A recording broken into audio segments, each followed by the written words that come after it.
鸿海集团的创办人郭台铭，昨是以三只猪仔的囡仔册故事，向国民党的侯友宜和民众党的郭文哲提出合作邀请。也毋过侯友宜是表示讲，伊捌去拜访郭台铭3届，也毋过两个人拢无见到面，伊会阁找时间、找机会去拜访。郭文哲今仔是伫华人馆来成立后援会，冒去部落参观，用心要抢拿赢的铁票。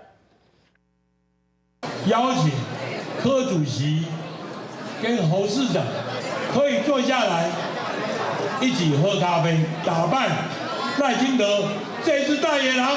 引用三只猪仔囝的囡仔故事，爱靠大家团结才能打败大野狼。鸿海创办人郭台铭17参加主流媒体大联名参会，正式向南北阵营提出合作邀请。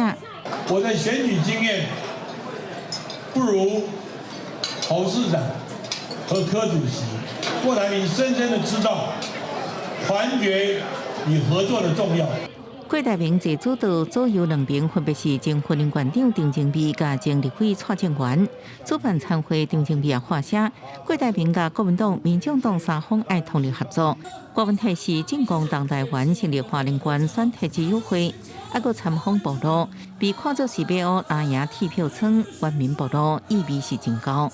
一个人走得快，一群人才走得远。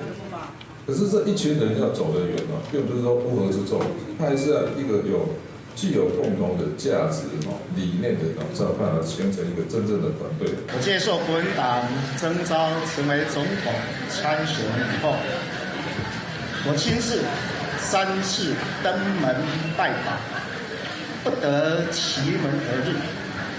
今郭董也喝咖啡，我更应该展现更大的诚意，再次登门拜访。侯友宜落兰屏东拜票，由屏东县议长周典伦的查某囝，现任屏东市长周家琪陪伴参加。